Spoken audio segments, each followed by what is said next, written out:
Hello peoples, कैसे हो आप सब। उम्मीद करता हूँ आप सब बहुत अच्छे होंगे। दोस्तों, आज की वीडियो में मैं आपके साथ फ्रीक्वेंटली आस्क्ड क्वेश्चंस जो है फॉर्म 10A पे इनकम टैक्स डिपार्टमेंट जो रिलीज की थी, मैं उस पर डिस्कस करने वाला हूँ आपके साथ। तो ये वीडियो आप लास्ट तक देखना। इसके अंदर 6 क्वेश्चंस कवर किए गए हैं। 6 के 6 क्वेश्चन आज मैं आपके साथ डिस्कस करूंगा। सबसे पहला FAQ जो कि क्वेश्चन अराइज हुआ था, वो था कि अगर चैरिटेबल ट्रस्ट जो है वो रजिस्टर्ड है सेक्शन 12A में इनकम टैक्स एक्ट के अंदर, now it want to obtain registration under section, अगर वो अब सेक्शन 80G को में रजिस्ट्रेशन लेना चाहती है तो क्या उसको न्यू एप्लीकेशन जो है फॉर्म 10A में फाइल करना पड़ेगा क्या? तो इसका आंसर है यस। हर यूनिक सेक्शन कोड के लिए जो कि स्पेसिफाई किया गया है सेक्शन कोड लिस्ट में फॉर्म 10A की, एप्लीकेंट को फाइल करना पड़ेगा separate application in form 10A। Separate application file करना पड़ेगा।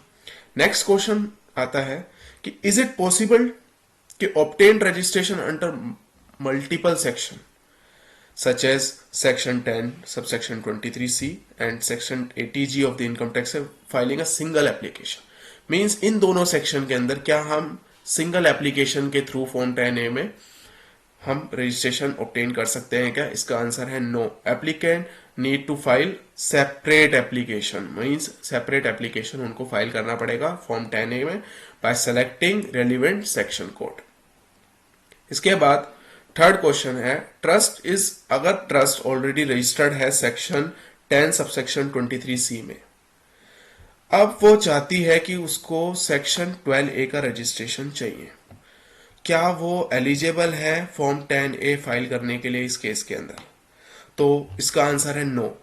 अगर एप्लीकेंट ऑलरेडी रजिस्टर्ड है सेक्शन 10 सबसेक्शन 23C में इनकम टैक्स एक्ट के 1961 में, तो उस केस के अंदर वो एलिजिबल नहीं है कि वो रजिस्ट्रेशन ले पाए 12A का। तो इस केस के अंदर जो आंसर है, he will not allowed to file form 10A for section 12A registration.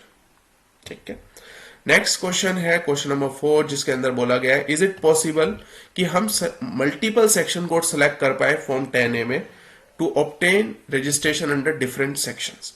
तो इसका आंसर है no. Applicant can not select multiple section codes in form 10A।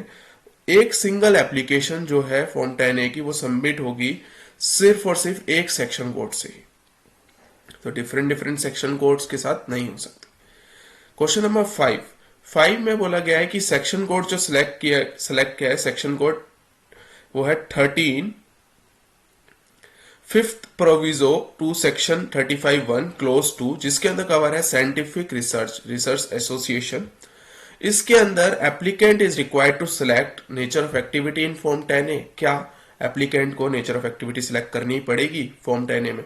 तो इसका आंसर है नो, क्योंकि एप्लीकेंट को रिक्वायर्ड नहीं होता नेचर ऑफ एक्टिविटी सिलेक्ट करने का। अगर वो सेक्शन सिलेक्ट करता है 35(1), तो जैसे ही वो सेक्शन 35(1) सिलेक्ट करते हैं उस केस के अंदर फील्ड जो है वो ग्रेड ऑफ हो जाती है और आपको वो सिलेक्ट नहीं करना पड़ता। नेक्स्ट क्वेश्चन है whether an applicant is required to disclose. अब ये इंपॉर्टेंट क्वेश्चन है, क्या एप्लीकेंट को एसेट और लाइबिलिटी की डिटेल्स को डिस्क्लोज करना पड़ता है फॉर्म 10A में अगर वो सेक्शन कोड सिलेक्ट करे 14 फिफ्थ प्रोविजो टू सेक्शन 35(1) जो क्लोज 2 में साइंटिफिक रिसर्च यूनिवर्सिटी कॉलेज और अदर इंस्टीट्यूशन? तो नो। जो भी सेक्शन कोड 13 से 19 तक होते हैं रिलेटिंग टू सेक्शन 35(1), तो applicant is not required to disclose the detail of asset and liability. Hence जैसे ही वो इन सेक्शनों को सिलेक्ट करते हैं the field are greyed off on selection of section code 14। तो ये इंपॉर्टेंट 6 FAQs थे जो इनकम टैक्स डिपार्टमेंट ने दिए हैं आपकी इन प्रॉब्लम्स को सॉल्व करने के लिए। अगर आपको ये PDF डाउनलोड भी करना है, इसका लिंक मैंने डिस्क्रिप्शन में डाल दिया, आप वहां से डाउनलोड करके सेल्फ रीड भी कर सकते हैं। Thank you for watching this video and subscribe our channel ADH Infotech Services for more such knowledge and quick updates.